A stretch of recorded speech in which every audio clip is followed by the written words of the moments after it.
Hey, welcome back to the channel. It's awesome that you're tuning in.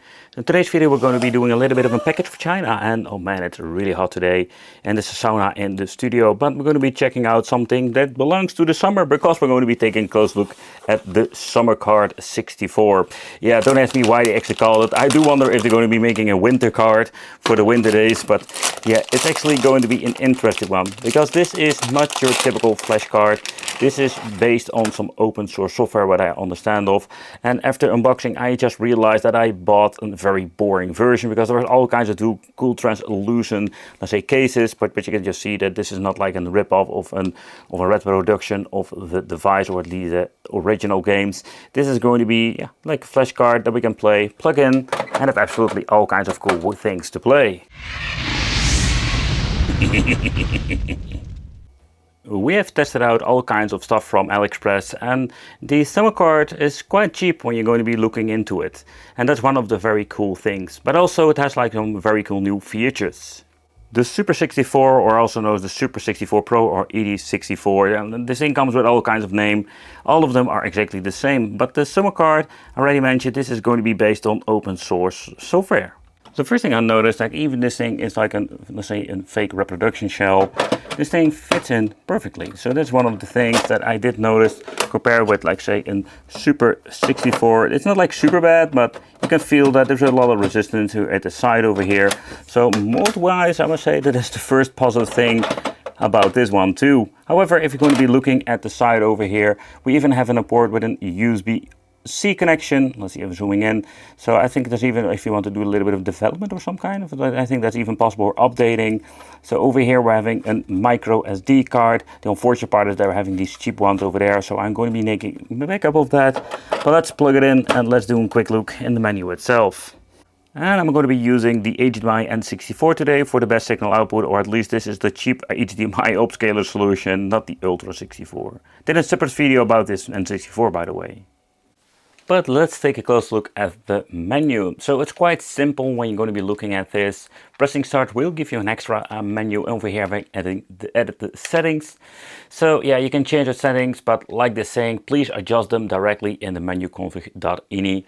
So we have the PAL 60 enabled, show protection entries and all kinds of stuff. You don't really need to mess around with what I understand of.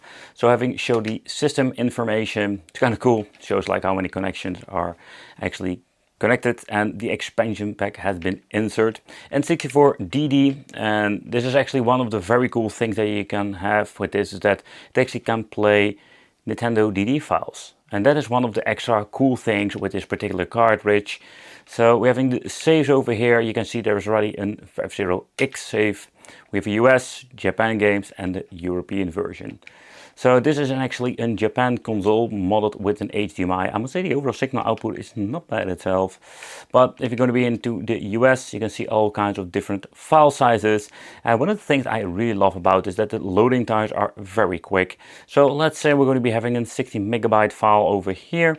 And we have all kinds of different versions. Let's see, 32, 64. So let's say Conker's Bad Fur Day. If you're going to be loading it up, you're going to be pressing A.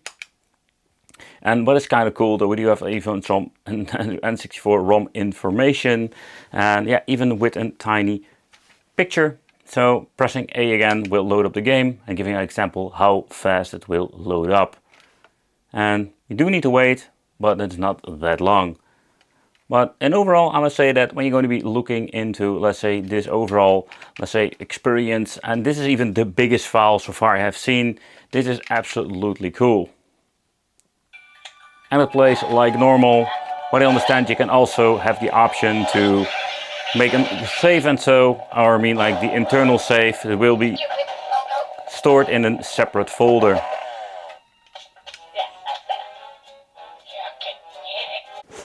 If you're going to be pressing the button itself on the console, it will automatically bring you back to the main menu itself.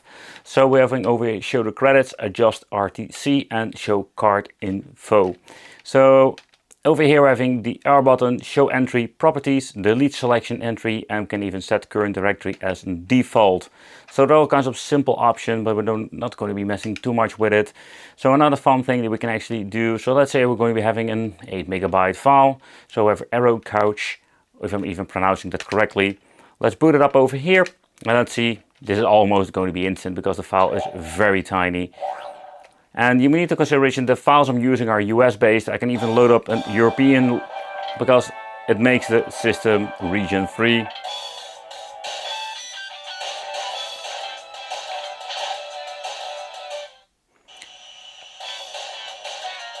And the games will play like normal on original cartridge.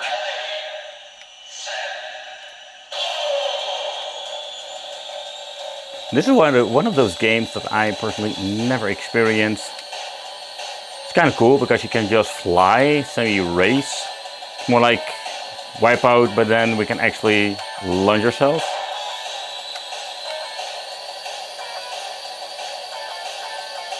The N64 DD is one of those very cool additions, and yeah, we have all kinds of different games, but to be honest I have no idea what it actually is because it doesn't say anything beside the first one over here.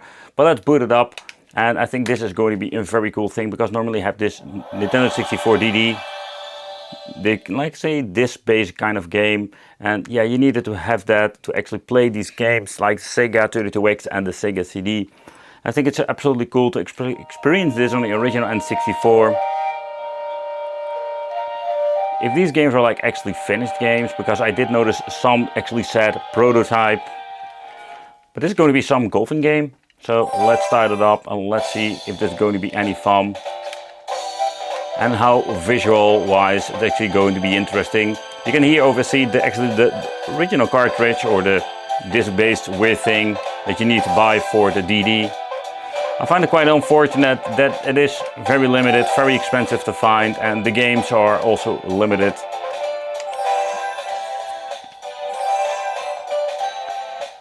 It's kind of cool to actually see this thing over here.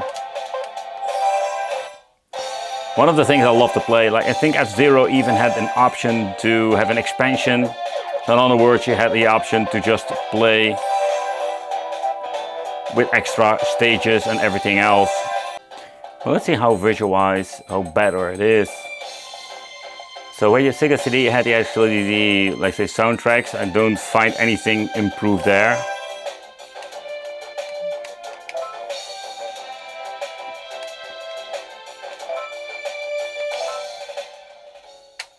Okay, I can actually make the movement or some kind.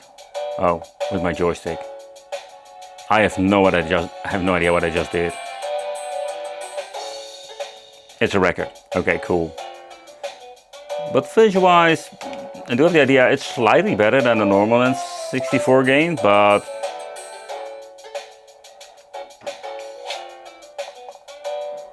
this is not why I want to have an N64 DD for. You know, this is not going to be something I would spend like hundreds of freaking dollars to get something like this. So it's fun that actually is on the system like this. SimCity 64. Okay. And the main menu looks like having like a couple of frames per second. And would be cool to actually have this game completely translated in English. So we can just play it. I've been clicking freaking 2 minutes of text, but I managed to get into the game.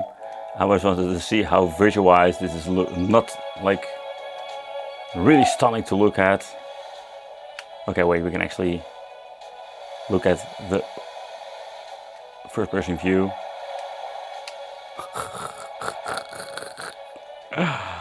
Oh man, what is this? SimCity 64, or actually for the 64 DD.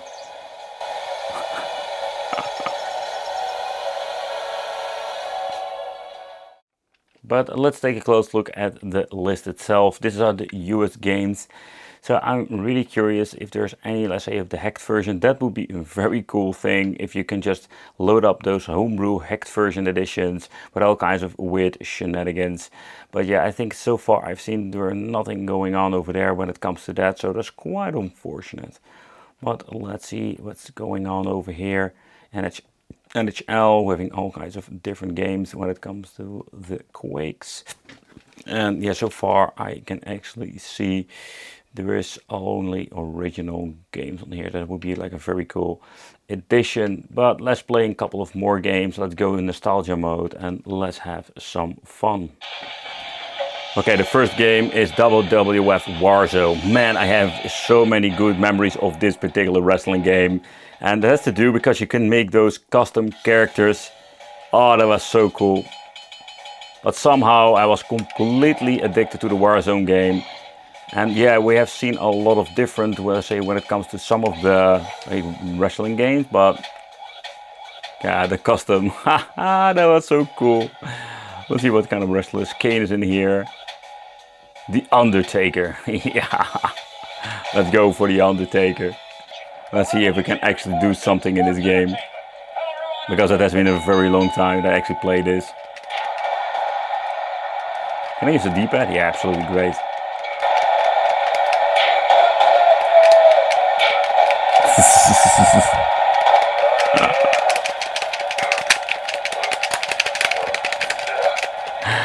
What I'm doing with the guy, I'm choking or what? Whoppa! There we go. Oh, this brings back some memories. I loved GoldenEye for the movie of James Bond. My favorite James Bond just to watch. I think it's not because of the game. I thought the satellite with the GoldenEye, the general idea was like freaking cool. So this was the second game I ever purchased from my N64 back in the day. And I've played this so freaking many times with friends. I think on birthday parties, having 4-player split screen. We had like an okay big screen at home, so it was absolutely playable, but you know, it's absolutely great memories. And playing this, it's fun. This is not like a game I would say it's going to be aging well, because it looks kind of blurry. Something I wanted to showcase you is that actually the save files, and this is interesting, it is another folder inside of the folder of the US games. If you're going to be opening up, you can actually see that we do have GoldenEye saved up here. So I think that is kind of cool, because every single time you don't need any battery whatsoever, what I understand of, it just saves it like writing it in a certain file. So if you just want to have like a save file, I don't know if you can interchange this with like something online, if you can download it to unlock everything, but if there's an, let's say, a save database, you can actually swap them out. But that's something that will be fun to check out later on. However, Duke Nukem is another great game I've played for many hours. A lot of fun, because you could actually play that game cooperative. Had like a crazy time with Mortal Kombat Mythology. Oh man, that game. Oh, let's boot it up. It's like instant rage mode. But this game, I always had like a love and hate relationship with this, because it was so cool at the time. But you know, if you're going to be looking at it now, okay, I've been playing this in emulation, it was absolutely horrible. But now with the N64 controllers, this is so much better. Okay, wait, how do I need to move? Okay, this actually, the Z button is for getting into the menu. Okay, how can I switch? Okay, this is blocking, that makes no sense. Okay, we can move with the D-pad. Oh, that's it, it's like B.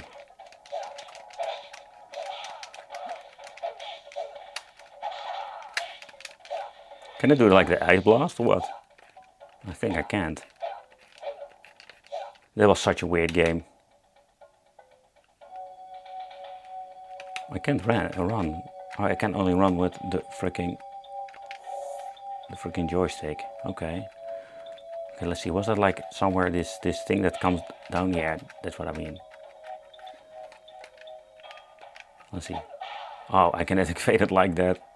Too slow. But let's open it up and let's see what is in the inside.